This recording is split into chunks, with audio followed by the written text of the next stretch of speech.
Hello students, आज हम बात करेंगे concepts, components and measurement of national income. ठीक है, हमें देखना है राष्ट्रीय आय की अवधारणा, उनके घटक और उनकी गणना किस तरीके से की जाती है या उनका अनुमान किस तरीके से लगाया जाता है। ठीक है, तो हम बात करते हैं राष्ट्रीय आय की। तो आज हम उसमें उसकी डेफिनेशंस की बात करेंगे कि नेशनल इनकम जनरल जो मीनिंग होता है उसका वो क्या होता है, और उससे रिलेटेड कुछ इकोनॉमिस्ट हैं जिन्होंने डेफिनेशंस दी है, परिभाषाएं दी है, और हम उन परिभाषाओं को इसमें देखेंगे। अब सबसे पहले हम ये देखते हैं कि what is national income. National income होती क्या है। ठीक है, तो उसका जनरल मीनिंग हम देखें अगर, तो ये कह सकते हैं हम कि राष्ट्रीय आय का जो अभिप्राय होता है वो किससे होता है, जीएनपी जो होती है ना, सकल राष्ट्रीय उत्पाद, ग्रॉस नेशनल प्रोडक्ट जो होता है, उसके उस भाग से होती है जो किसी वर्ष विशेष में देश के विभिन्न उत्पादन साधनों को उनके प्रतिफल के रूप में वितरित करता है। ठीक है, मतलब हम क्या कह सकते हैं, J.M. कीन्स जो है उन्होंने भी इसको इसी तरीके से डिफाइन किया और ऐसे ही एक्सप्रेस किया है कि क्या है राष्ट्रीय आय, क्या है किसी देश के विभिन्न उत्पादन साधनों को प्राप्त प्रतिफलों का कुल योग होता है। ठीक है, क्या होता है राष्ट्रीय आय, क्या होता है किसी देश के विभिन्न उत्पादन साधनों को प्राप्त जो प्रतिफल होते हैं उनका कुल योग होता है, जो किसी वर्ष विशेष में लगान, मजदूरी, वेतन, ब्याज, लाभ इनके रूप में चुकाया जाता है ना। क्या होता है, या तो रेंट देते हैं हम, या वेजेस देते हैं, है ना, या पेमेंट देते हैं, इंटरेस्ट देते हैं, प्रॉफिट जो होता है उनके रूप में इसको चुकाया जाता है। ठीक है, और इस तरीके से हम ये कह सकते हैं कि राष्ट्रीय आय क्या है, लगान, मजदूरी, वेतन, ब्याज और लाभ के कुल योगों को एक्सप्रेस करता है, कुल योगों को वो व्यक्त करता है। ठीक है, अब हम बात करते हैं कि राष्ट्रीय आय जो होती है उसकी बहुत सारे कंसेप्ट्स होते हैं, कई धारणाएं होती है, और आज का जो युग है और आज की जो अर्थव्यवस्था है, मतलब उनका क्या है, ये जो आधुनिक अर्थव्यवस्था है उसमें बहुत ज़्यादा उसकी इम्पोर्टेंस है। ऑब्वियस है ही कि नेशनल इनकम के बिना हम इकोनॉमी को सोच भी नहीं सकते हैं। क्यों? क्योंकि उसका जो प्रोग्रेस होती है, उसकी जो डेवलपमेंट होती है, अर्थव्यवस्था का जो विकास होता है, उसके अंदर राष्ट्रीय आय का बहुत बड़ा योगदान होता है, और ये मेन इंडिकेटर्स भी इसी के थ्रू हम देखते हैं। तो राष्ट्रीय आय जो है वो अर्थव्यवस्था का क्या है, एक मुख्य मापदंड होता है। मतलब अगर हम बात करें कि प्रोडक्शन जो है, उत्पादन जो है, उसके आकार की अगर हम बात करें, वो किस वैरायटी का है, किस प्रकार का है ना, और वृद्धि किस तरीके से होगी, ये सब कुछ राष्ट्रीय आय के द्वारा हम पता लगा सकते हैं। और फ्यूचर में जो भी डेवलपमेंट होगा, भावी जो भी विकास होगा, उसका और जो प्रोग्रेस होगी या जो रास्ता हम देखेंगे उसका, किसका, इकोनॉमी में जो प्रोग्रेस हो रही है उसकी दिशा क्या होगी, उसकी प्रगति का मूल्यांकन कौन करता है, राष्ट्रीय आय के द्वारा किया जाता है।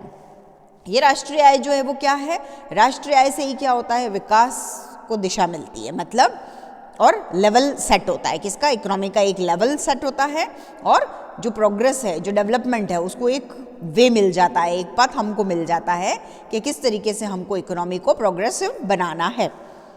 राष्ट्रीय आय क्या होती है, राष्ट्रीय आय पे ही हमारा लाइफ जो है वो डिपेंड करती है, हमारा जीवन जो है वो किस पर डिपेंड करता है, राष्ट्रीय आय पे ही निर्भर करता है।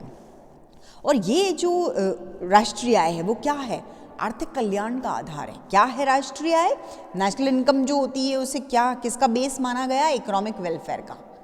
National income is the base of economic welfare, आर्थिक कल्याण जो है उसका आधार है, और इसलिए इसको स्टडी करना बहुत ज़्यादा एसेंशियल हो गया है ना, कि राष्ट्रीय आय क्यों ज़रूरी है, क्यों, क्योंकि ये इकोनॉमिक वेलफेयर का आधार है, इसी पे जीवन डिपेंड करता है हमारा, इसी से अर्थव्यवस्था के विकास को बल मिलता है, हमको एक प्रगति जो है, प्रोग्रेस किस तरीके से इकोनॉमी कर रही है, डिफरेंट सेक्टर्स किस तरीके से इकोनॉमी डेवलप कर रहे हैं, उनका मापदंड जो है, उनका एवेल्युएशन जो है वो इसी नेशनल इनकम के थ्रू होता है, और इसलिए हमको इसको देखना ज़रूरी हो गया है, और इसकी स्टडी करना, और स्टडी भी नहीं, सिर्फ ओनली स्टडी नहीं, डीप स्टडी करना बहुत एसेंशियल है। ठीक है, तो अब ये तो क्या था, इसका जनरल मीनिंग हमने देखा था।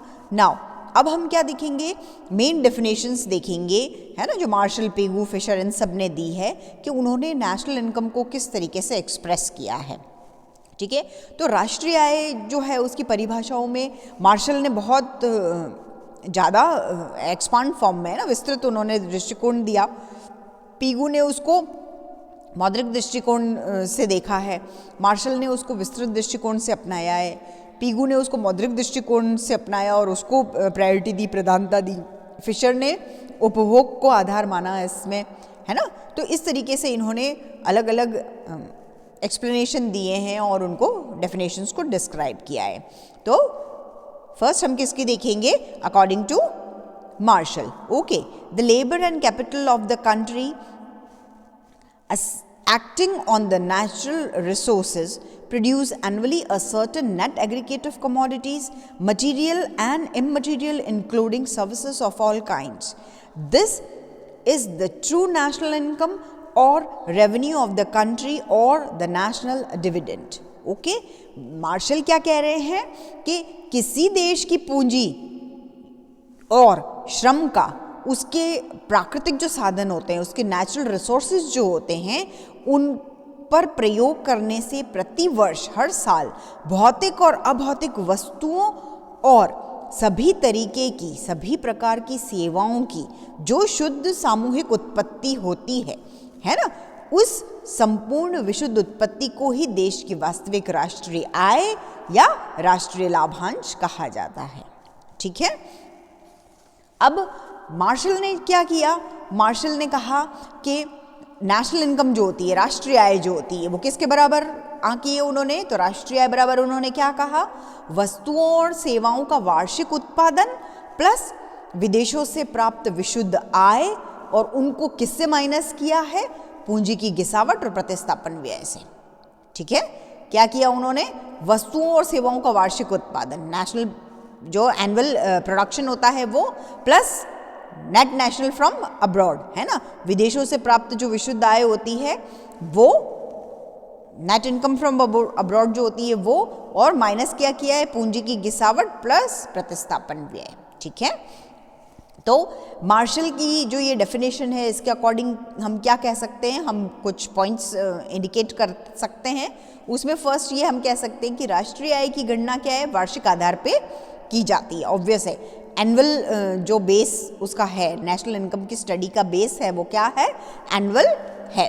फिर राष्ट्रीय आय में देश की उत्पत्ति के साधनों की शुद्ध भौतिक और अभौतिक तथा सभी सेवाएं और सेवाओं की शुद्ध सामूहिक उत्पत्ति को सम्मिलित किया जाता है। ठीक है, शुद्ध भौतिक और अभौतिक और सभी सेवाओं की शुद्ध सामूहिक जो प्रोडक्टिविटी होती है उसको इंक्लूड किया जाता है। फिर शुद्ध सामूहिक उत्पत्ति को मालूम करने के लिए क्या किया जाएगा, तो कुल सामूहिक उत्पत्ति में से पूंजी की गिसावट और चल पूंजी जो होती है उसकी प्रतिस्थापन व्यय को हम माइनस करेंगे तो हमको ग्रॉस प्रोडक्ट जो होता है, कुल उत्पत्ति जो होती है वो मिल जाती है। और उसमें से फिर हम क्या करेंगे, उसमें से गिसावट और प्रतिस्थापन व्यय जो है उनको हम घटा देंगे। क्या करेंगे, उसमें से हम ग्रॉस प्रोडक्ट्स में से गिसावट, डेप्रिसिएशन जो होता है और प्रतिस्थापन व्यय जो होता है उसको घटा देंगे। ओके, देन फिर वस्तुओं के साथ साथ सेवाओं की गणना की जाती है। खाली सिर्फ और सिर्फ जो प्रोडक्शन होता है, वस्तुएं जो बनती है वो ही नहीं, उसके साथ साथ जो सर्विसेज होती है, जो सेवाएं होती है, उनकी भी गणना की जाती है, उनको भी काउंट किया जाता है। और राष्ट्रीय आय में उन वस्तुओं और सेवाओं को नहीं जोड़ा जाता है जो व्यक्ति अपने लिए करता है या अपने फ्रेंड्स वगैरह जो होते हैं, रिलेटिव्स जो होते हैं उनके लिए काम करता है, या जो फ्री सर्विसेज देता है, निःशुल्क सेवाएं। जैसे आपके घर में मम्मी, तो मम्मी जो काम कर रहे हैं, है ना, आपके मदर जो भी काम करते हैं वो उनका धर्म समझ के करते हैं, उनका घर परिवार है इसलिए करते हैं, उनकी जो सर्विसेज हैं, है ना, वो निःशुल्क कर रहे हैं और उन्हें नेशनल इनकम में नहीं जोड़ा जाता है। क्यों? क्योंकि वो अपनी ड्यूटी कर रहे हैं, वो ये समझते हैं कि मेरा घर है, मेरा परिवार है और इसलिए वो ये काम कर रहे हैं, तो उनको उसके लिए कोई पेमेंट नहीं दिया जाता है। और ये जो निःशुल्क सेवाएं होती है ना, उनको नेशनल इनकम में नहीं जोड़ा जाता है। और अपनी व्यक्तिगत वस्तुओं से लाभ या कर मुक्त फल आदि जो होते हैं, सामाजिक सेवाएं जो होती है, उनसे प्राप्त ये होते हैं। ठीक है, फिर इसमें विदेशों में जो निवेश से प्राप्त आय होती है वो जोड़ी जानी चाहिए। अब क्या है, डेफिनेशन जो आ रही है उससे ये एक्सप्रेस हो रहा है डेफिनेशन में कि इसमें क्या करना चाहिए, विदेशों में निवेश से प्राप्त जो आय होती है उसको जोड़ा जाना चाहिए। और इस तरीके से क्या होगा, इसके दो तथ्य सामने आएंगे, दो फैक्ट्स हमारे पास सामने आएंगे, उसके दो पार्ट होंगे कि एक तो शुद्ध भौतिक और अभौतिक वार्षिक उत्पत्ति, और दूसरा क्या, सभी प्रकार की सेवाएं जो होती है उनका मूल्य इसके अंदर आएगा। ठीक है, तो इसके दो मुख्य अंग बन जाते हैं इस तरीके से राष्ट्रीय आय के, है ना। अब ये तो क्या थी, मार्शल की डेफिनेशन थी। अब मार्शल ने जो डेफिनेशन दी तो दूसरे ऑथर्स ने उसका खंडन किया है। दूसरे ऑथर्स ने ये कहा कि मार्शल की डेफिनेशन में कुछ कमियां थी। जो भी ऑथर डेफिनेशन देते हैं या थियरी देते हैं तो दूसरे जो ऑथर्स होते हैं वो उसको क्रिटिसाइज करते हैं। अब किन बेस पे इसको क्रिटिसाइज किया गया है, इसकी आलोचना की गई है, वो हम देखते हैं कि ऐसे तो सैद्धांतिक दृष्टि से देखा जाए तो क्या है, मार्शल की परिभाषा क्या है, बहुत अच्छी है, सही है, एप्रोप्रिएट है और उसमें से गलती निकालना बहुत मुश्किल काम है। लेकिन अगर व्यवहार में लाना है और व्यवहारिक दृष्टि से हम देखें तो ये परिभाषा सही नहीं सिद्ध होती है।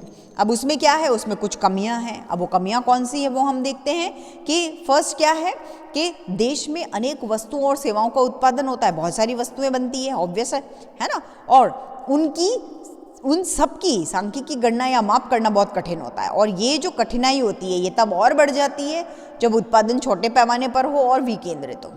पहली बात तो ये कि बहुत सारा उत्पादन होता है अर्थव्यवस्था में, उनको सबको उनकी माप करना कठिन हो जाता है और ये कठिनाई और ज़्यादा बढ़ जाती है जब उत्पादन क्या हो, छोटे लेवल पे होता हो।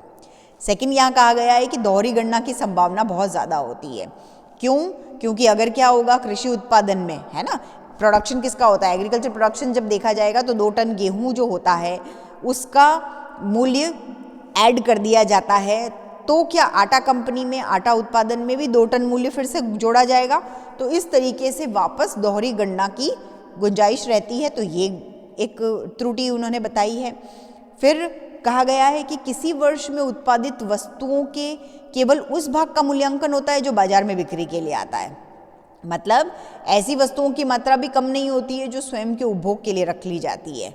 जैसे एग्जाम्पल अगर हम देखें इस बात का तो हम ये कह सकते हैं कि जो फार्मर्स होते हैं वो अपने काम के लिए, मतलब अपने खाने के लिए गेहूँ भी रख लेते हैं जो वो प्रोडक्शन करते हैं। ऑब्वियस है कि कृषक है तो वो 10 बोरी अगर प्रोडक्शन हो रहा है उसके, तो वो 2 बोरी अपने पास रख लेगा और 8 बोरी बाजार में बेचने को जाएगा।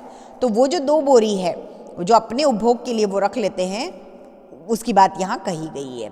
फिर ये कहा गया है कि किसी देश की राष्ट्रीय आय वस्तुओं और सेवाओं के रूप में व्यक्त की जाने से उसकी व्यावहारिकता जो है, व्यावहारिक उपयोगिता जो है वो कम हो जाती है। ये क्या है, ये एक कॉमन मेजर होना चाहिए। मतलब क्या है कि किसी देश की राष्ट्रीय आय जो होती है उसमें वस्तुओं और सेवाओं के रूप में व्यक्त की जाने से उसकी व्यावहारिक उपयोगिता जो है, यूटिलिटी जो है वो कम हो जाती है। ठीक है, तो ये सारी जो आलोचनाएं थी, ये सारा जो क्रिटिसाइज किया गया था वो मार्शल की डेफिनेशन पे बेस था। तो इन आलोचनाओं के बाद में भी ये कहा जाता है कि मार्शल के उत्पादन दृष्टिकोण पे आधारित जो ये राष्ट्रीय आय की डेफिनेशन वगैरह थी वो बिल्कुल इजी थी और बिल्कुल क्लियर कही गई है। नाउ ये तो मार्शल की डेफिनेशन की बात थी। अब हम बात करते हैं पीगू की डेफिनेशन की। ओके, तो according to Pigou, national dividend is that part of the objective income of the community, including, of course, income derived from abroad, which can be measured in money. मतलब क्या है, Pigou क्या कहना चाह रहे हैं, उनका मौद्रिक दृष्टिकोण था, है ना, और उनका जो ये मौद्रिक दृष्टिकोण था ये वेलफेयर को देखते हुए था, कल्याण को देखते हुए। तो पीगू ये कह रहे हैं कि उन्होंने कहा है कि राष्ट्रीय आय किसी एक राष्ट्र की वास्तविक आय जिसमें विदेशों से प्राप्त आय शामिल हो उसका भाग होता है जिसे मुद्रा के रूप में मापा जा सकता है। मतलब जनरल देखें तो हम ये कह सकते हैं कि पीगू ने क्या किया है, राष्ट्रीय आय के संबंध में मौद्रिक दृष्टिकोण अपनाया है ना, और उन्होंने राष्ट्रीय आय के जो ये अंग हैं उनको भी, कंपोनेंट्स जो भी होते हैं उनको भी मुद्रा की कसौटी पे ही रखा है। तो इस परिभाषा के अकॉर्डिंग क्या है कि इस परिभाषा में ओनली उन्हीं वस्तुओं और सेवाओं का समावेश किया गया है, उन्हीं वस्तुओं और सेवाओं को इंक्लूड किया गया है जो राष्ट्रीय लाभांश में हो सकते हैं, जो मुद्रा द्वारा मापे जा सकते हैं और जिनका विनिमय हो सकता है, जो एक्सचेंज हो सकते हैं, मनी में उनको मेजर किया जा सकता है, उन्हीं को इसमें इंक्लूड किया गया है। ठीक है, उन वस्तुओं और सेवाओं का जिनका मुद्रा में माप नहीं हो सके और जिनकी उत्पत्ति भौतिक रूप से नहीं की जाती हो, उनको राष्ट्रीय आय में इंक्लूड नहीं किया गया है, उसका समावेश नहीं किया गया है। जैसे एग्जाम्पल अगर हम देखें तो हम ये कह सकते हैं कि एक जो टीचर होगा वो अपने बच्चों को पढ़ाता है या अपने फ्रेंड वगैरह के जो बच्चे होते हैं उनको फ्री में पढ़ाता है, फ्री ऑफ कॉस्ट ट्यूशन देता है, तो वो नेशनल इनकम में इंक्लूड नहीं होगा। जबकि वो दूसरे बच्चों को जो ट्यूशन दे रहा है उससे उसकी अर्निंग हो रही है और वो सब उसके अंदर इंक्लूड किया जाएगा, किसमें? नेशनल इनकम में। तो पीगू ने क्या कहा है?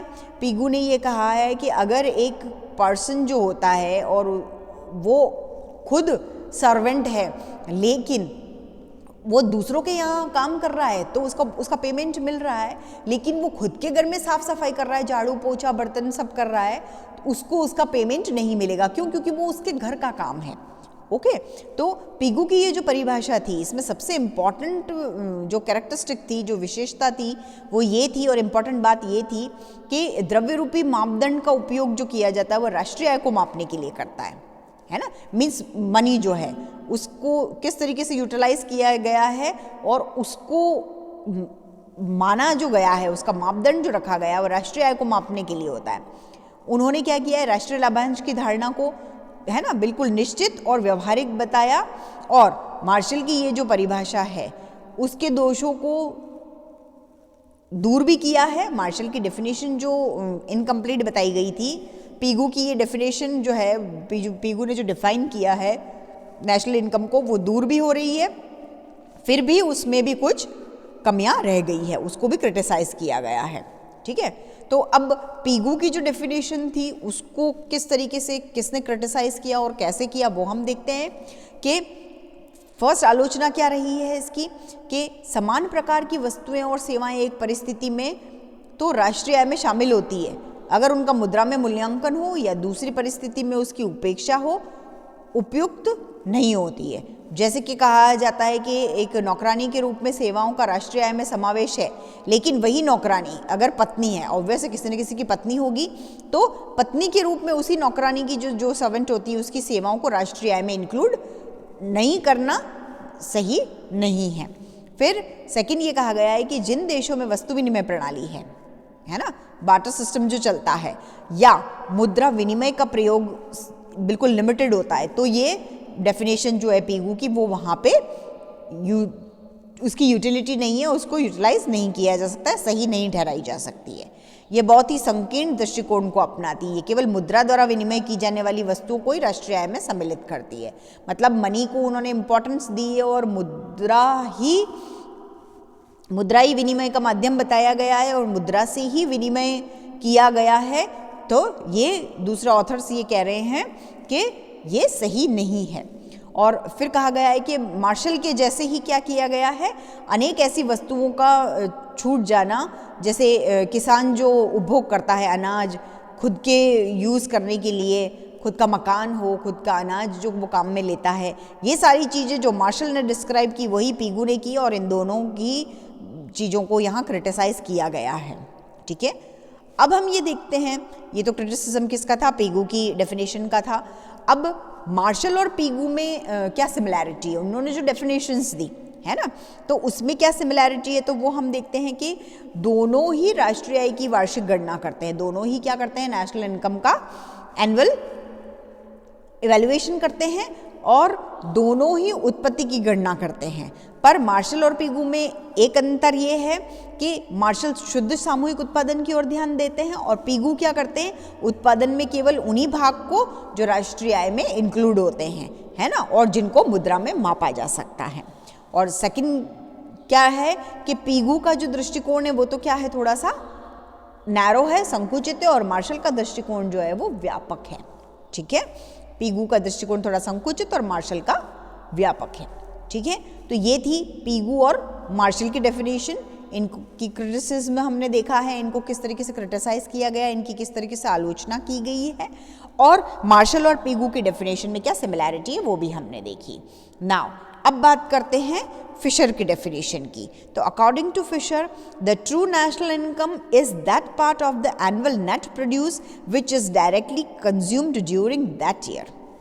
ओके, फिशर क्या कह रहे हैं, उनका क्या था, उपभोग दृष्टिकोण था। कंज्यूमर जो है उसको उन्होंने इंपॉर्टेंस दी, उपभोग दृष्टिकोण था। फिशर ने क्या कहा कि राष्ट्रीय लाभांश या राष्ट्रीय आय में केवल वे वस्तुएं और सेवाएं आती है जो अंतिम रूप से उपभोक्ताओं को उपभोग के लिए प्राप्त होती है, चाहे वे भौतिक हो, भौतिक वातावरण से प्राप्त हुई हो या मानवीय वातावरण से।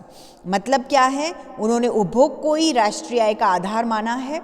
ठीक है, क्या है, उपभोग को ही राष्ट्रीय आय का आधार माना, बेस माना। और उन्होंने ये कहा कि वास्तविक राष्ट्रीय आय देश के वार्षिक विशुद्ध उत्पादन का वो भाग होती है जो उस वर्ष विशेष में प्रत्यक्ष उपभोग की जाती है ना। मतलब फिशर की जो ये परिभाषा है वो तर्क अगर हम देखें तो उस दृष्टि से बहुत सही मालूम होती है। क्यों? क्योंकि उत्पादन का अंतिम लक्ष्य क्या होता है, उपभोग होता है। ऑब्वियस है, प्रोडक्शन किसके लिए किया जाएगा, कंज्यूमर्स के लिए ही किया जाता है। और उत्पादन क्यों किया जाता है, उसका अंतिम लक्ष्य, लास्ट ऑब्जेक्ट जो होता है, मेन एम क्या है कि उपभोग उस वस्तु का होगा, इसलिए उत्पादन किया जाएगा। इसलिए उत्पादन का केवल वही भाग राष्ट्रीय आय में इंक्लूड किया जाना चाहिए जो उस वर्ष में उपभोग किया गया हो। क्या किया गया हो, उस वर्ष में ही उपभोग किया गया हो, वही इसमें इंक्लूड किया जाना चाहिए। ओके, फिर फिशर के अकॉर्डिंग क्या है कि एक एग्जाम्पल दे रहे हैं वो कि एक ओवरकोट और पियानो का सारा मूल्य राष्ट्रीय आय नहीं होता है, उसका जितना उपभोग उस वर्ष में किया गया हो वो उसके अंदर इंक्लूड होगा, वही राष्ट्रीय आय का भाग है। बाकी जो होगी वो सब पूंजी में वृद्धि होगी। ठीक है, एक ओवरकोट या पियानो का पूरा मूल्य जो होता है, पूरी वैल्यू जो होती है उसकी, वो नेशनल इनकम में नहीं इंक्लूड की जाएगी, उतनी ही इंक्लूड की जाएगी जितना उस साल में उसको यूटिलाइज किया गया है, उसको उपभोग किया गया है, और वही राष्ट्रीय आय का भाग होगा। और बाकी जो भी पूंजी होगी वो सिर्फ क्या होगी, ग्रोथ होगी, वृद्धि में इंक्लूड की जाएगी।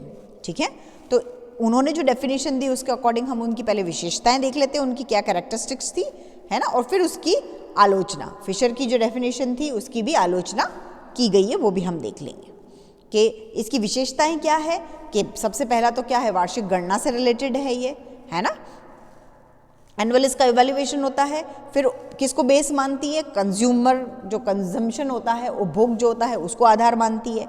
फिर किससे मेल खाती है, इकोनॉमिक वेलफेयर से, है ना, मीन्स ह्यूमन वेलफेयर की बात कर रहे हैं हम, मानव कल्याण, तो मानव कल्याण से मेल खाती है। फिर ये बिल्कुल तार्किक है, क्यों? क्योंकि उत्पादन का अंतिम लक्ष्य क्या होता है, उपभोग होता है। प्रोडक्शन किसके लिए किया जाता है, कि उसका कंजम्पशन हो, ठीक है, कंज्यूमर उसको यूटिलाइज करे। और लास्ट हम यहाँ देखते हैं कि जब मैक्सिमम उत्पादन होता है तो मैक्सिमम वेलफेयर हो ऐसा ज़रूरी नहीं है, अधिक जो उत्पादन किया जाता है उससे अधिकतम कल्याण हो ये उसका सूचक नहीं है। अधिक उपभोग ही अधिकतम कल्याण का सूचक होता है। जितना ज़्यादा कंजम्पशन होगा, जितना ज़्यादा मैक्सिमम कंजम्पशन होगा, उतना ही मैक्सिमम क्या होगा, वेलफेयर होगा। ये इस बात को इंडिकेट करता है। ओके, नाउ अब ये तो उसकी विशेषताओं की बात की थी हमने, कैरेक्टरिस्टिक्स थी। नाउ अब बात करते हैं कि फिशर की जो विचार थे उसकी आलोचना भी की गई थी, उसको भी क्रिटिसाइज किया गया था। तो वो किन किन कौन से ऐसे पॉइंट्स हैं जिनको क्रिटिसाइज किया गया है। तो फर्स्ट पॉइंट अगर हम देखें तो ये कहा गया है कि कोई भी निश्चित अवधि में जब उत्पादन की गणना ही मुश्किल हो तब उपभोग की गणना करना तो उसके विस्तृत क्षेत्र के कारण और भी कठिन हो जाता है ना। कोई भी निश्चित अवधि होती है, जब प्रोडक्शन को ही काउंट नहीं किया जाएगा तो उपभोग को किस तरीके से काउंट किया जाएगा, और वो भी कब, जब बहुत एक्सपांड एरिया हो, है ना। ठीक है, फिर यहाँ कहा गया है कि टिकाऊ वस्तुओं के कुल उपभोग की अवधि का अनुमान लगाना बहुत मुश्किल काम है। क्यों? क्योंकि उत्पादित वस्तुओं का जो जीवन काल होता है उसका अनुमान लगाना बहुत कठिन होता है। मतलब जो वस्तुएं यूटिलाइज की जा रही है, जो प्रोड्यूस की गई है, उन वस्तुओं की कितनी गारंटी है, कितना वो चलेगा, वो नहीं कहा जा सकता है। जैसे अगर कहें कि एक कार हम अज्यूम कर सकते हैं या हम प्रेडिक्ट कर सकते हैं कि वो 10 साल तक चल सकती है ना, लेकिन हो सकता है उसमें कोई खराबी हो गई हो, कोई एक्सीडेंट वगैरह हो जाए, उसके कारण वो खाली 4-5 साल ही चले, तो राष्ट्रीय आय में उसके सम्मिलित किया हुआ जो हिस्सा होता है उससे वो गलत कंक्लूजन निकल जाता है। ठीक है, फिर वस्तुओं के आंशिक उपभोग के बाद हस्तांतरण होने से और टिकाऊ वस्तुओं की लंबी अवधि तक प्रतिवर्ष राष्ट्रीय आय में उसको सम्मिलित किए जाने वाला भाग जो होता है उसकी गणना कठिन होता है। मतलब क्या है कि वस्तुओं का आंशिक उपभोग किया गया है, कुछ हद तक उसको यूटिलाइज किया गया और बाद में उसको ट्रांसफ़र कर दिया गया है, या टिकाऊ वस्तुओं की लंबी अवधि जो होती है उस अवधि तक हर साल राष्ट्रीय आय में उसको सम्मिलित किया जाने वाला जो भाग होता है तो हर साल उसे इंक्लूड किया जाएगा, तो ये गणना भी इम्पॉर्टेंट नहीं होती है। इसको भी क्या किया जाता है, इसको भी गलत, इससे भी गलत निष्कर्ष निकलते हैं, गलत कंक्लूजन हमें देखने को मिलते हैं। फिर एडविन वॉल्टर थे और उन्होंने राष्ट्रीय लाभांश जो है उसको क्या कहा, उन्होंने ये कहा कि ये क्या है, पृथकतावादी प्रकृति की आलोचना उन्होंने की है। क्यों? क्योंकि एक देश में क्या होता है, आय और उपभोग दूसरे देशों की परिस्थितियों से भी इफेक्ट करता है उस पर, है ना, कि पृथकतावादी प्रवृत्ति क्यों है, क्योंकि एक देश में जो आय हो रही है और जो उपभोग हो रहा है दूसरी जो कंट्रीज होती है उनकी जो सिचुएशंस होती है उससे भी वो प्रभावित होती है। ओके, तो अब अगर हम ये देखें कि ये तीनों डेफिनेशंस हैं और इन तीनों डेफिनेशन को हमने देखा, हमने मार्शल की डेफिनेशन देखी, हमने पीगू की डेफिनेशन देखी, हमने फिशर की डेफिनेशन देखी, हमने इनके बारे में बात की है, इनकी आलोचनाएं भी हमने पढ़ी है ना, इनको क्रिटिसाइज किस किस ने किया, किस तरीके से किया, किस बेस पे किया, वो भी हमने देखा है। तो अब ये क्वेश्चन आता है कि कौन सी डेफिनेशन ऐसी है जो अप्रोप्रिएट है, ओके, कौन सी डेफिनेशन सही है। ठीक है, तो अगर हम ये कहें कि एब्सोल्यूट जो वेलफेयर है, सापेक्षिक कल्याण की तुलना करनी है, तो डेफिनेटली क्या है, फिशर जो है उसकी डेफिनेशन बिल्कुल अप्रोप्रिएट है। लेकिन अगर इकोनॉमिक वेलफेयर के जो फैक्टर्स हैं उनको अगर हमको देखना है तो मार्शल और पीगू की जो उत्पादन की गणना है उन्होंने इसलिए इसको इम्पोर्टेंट बताई है, तो इसलिए क्या है, पीगू और मार्शल की डेफिनेशन सही है। और इसके अलावा अगर हम बात करें तो पीगू और मार्शल की जो डेफिनेशन है, उन्होंने जो परिभाषाएं दी है वो बहुत इजी भी है और वो अप्लाई भी की जाती है इकोनॉमी में। क्यों? क्योंकि वो व्यवहारिक है।